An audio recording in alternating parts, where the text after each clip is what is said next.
Assalamualaikum warahmatullahi wabarakatuh. Bertemu lagi bersama saya Jaka Tunggara di channel Jaka Tunggara.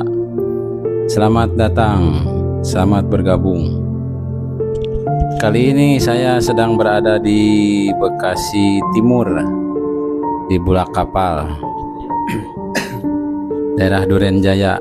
Nah, kali ini saya bersama teman-teman dari Bekasi.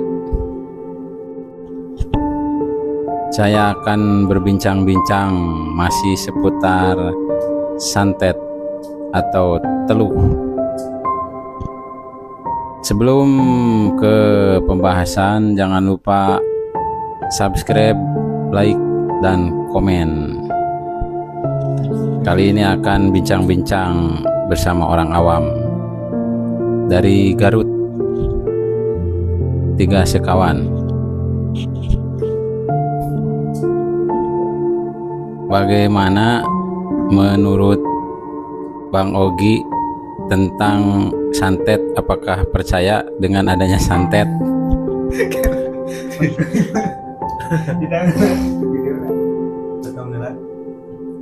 Baik langsung. Jadi mau percaya gitu. Percaya asih. Nah, sekarang bagaimana dengan Mang Tholib? Apakah percaya dengan adanya santet? Ya kalau kata yang percaya ya ada. Kalau yang untuk tidak percaya ya tidak ada. Begitu saja. Karena di situ ada percaya dan tidak percaya begitu. Kan beda-beda, namanya manusia kan beda-beda pendapat lah gitu kadang. Segitu saja dari saya.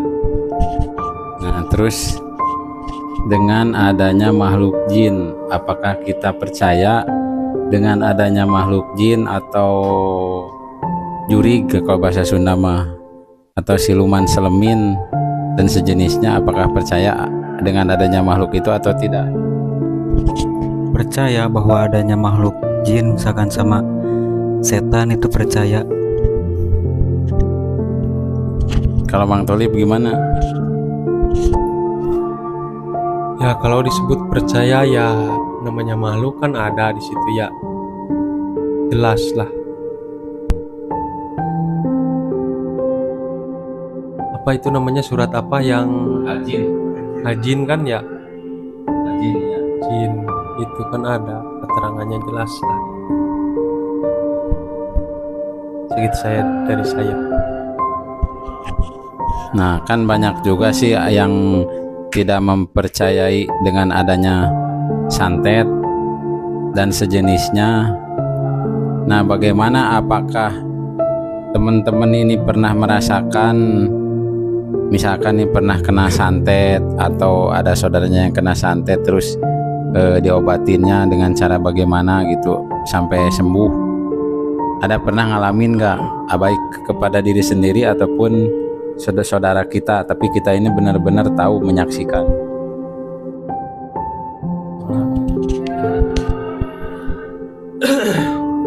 Ya kalau menurut saya kan pernah juga menyaksikan gitu ya. Apa tadi teh saudara yang kena santet, saudara. Ya ada gitu.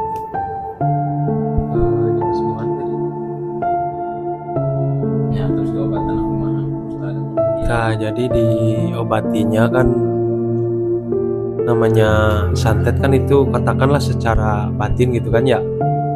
Nah kalau di situ udah sembuh, jadi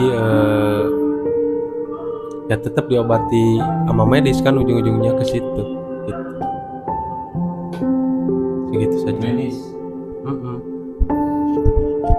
Nah, berarti apakah pernah tahu atau baik tahu dengan sendiri ataupun tahu dari orang lain gitu? Nah, bagaimana cara kerja jin itu mengganggu orang yang disantet itu? Apakah dia langsung nyekek, atau misalkan gimana nih yang menurut pengetahuan masing-masing?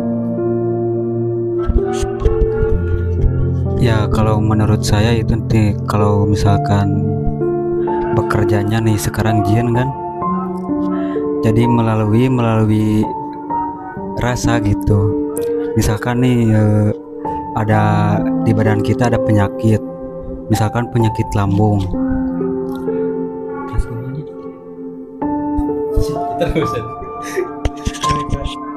Break dulu katanya, lupa lagi. Lupa lagi. Ini giliran Mang Tholib.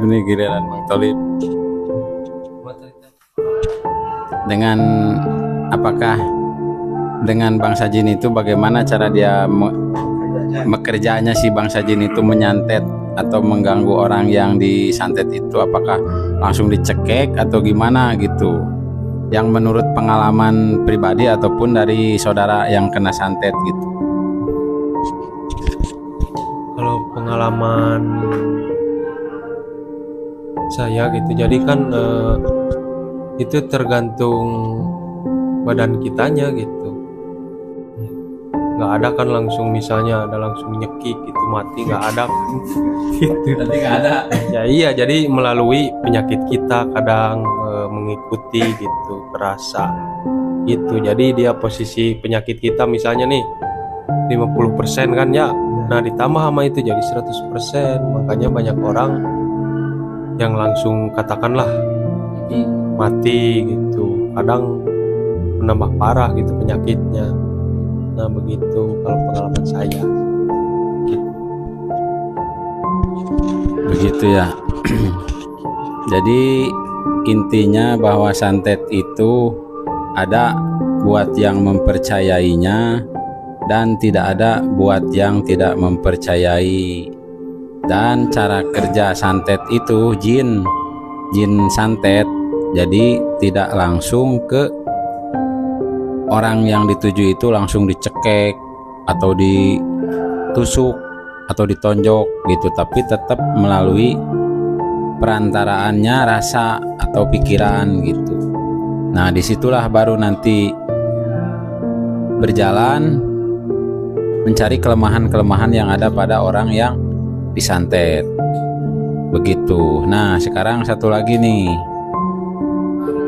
bagaimana dengan yang disebut jin botol? bukan jin botol.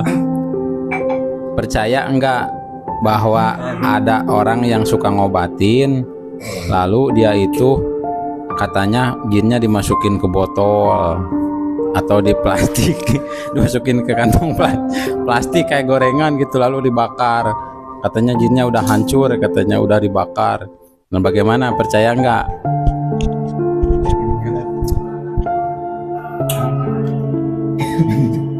Jin botol dikarenakan gitu.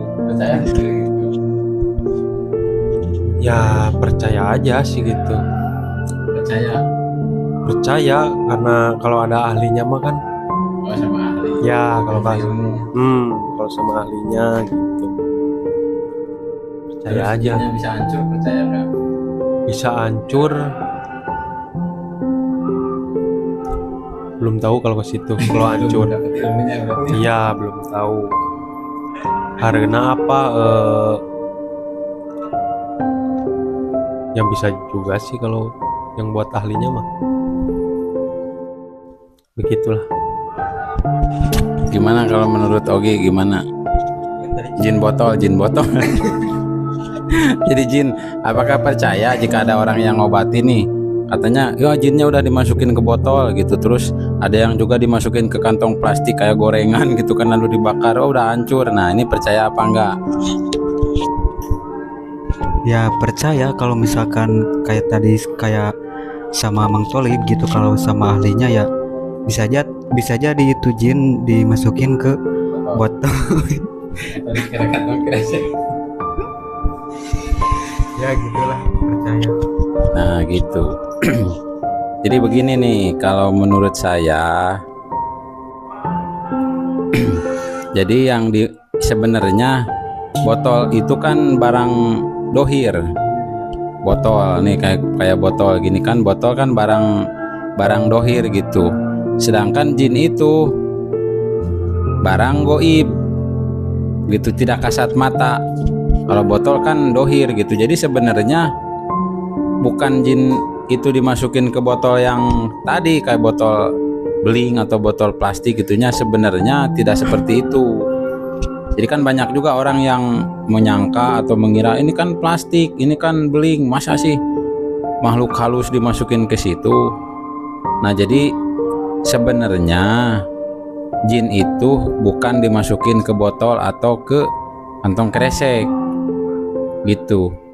Itu sebenarnya ini buat yang percaya atau yang mengetahui ilmunya. Jadi si jin itu ditangkap itu kan sugesti. Kalau ahlinya menurut ilmu yang bergelut di dunia pergoiban atau jin gitu kan, pergoiban dalam tanda kutip jin situ atau setan dan sejenisnya lah, juri kalau bahasa Sunda mana, itu sebenarnya ditangkap dikurung di botol itu.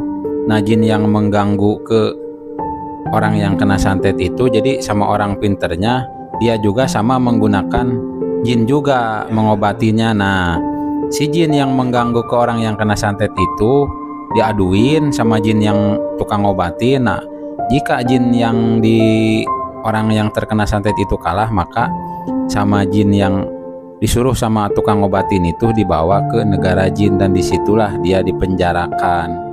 Sebenarnya bukan dipenjarakan di botol, itu hanyalah sugesti atau metode supaya orang yang sakit itu merasa aman gitu, merasa tentrem karena jin yang mengganggunya itu sudah diambil dan dipenjara gitu. Kalau di botol, bagaimana kalau botolnya nanti ada yang ngebuka gitu kan, atau udah ada yang ngebakar gitu. Terus satu lagi tadi jin yang dimasukin ke kantong kresek kayak gorengan kan, lalu dibakar katanya udah hancur, itu sebenarnya sugesti juga.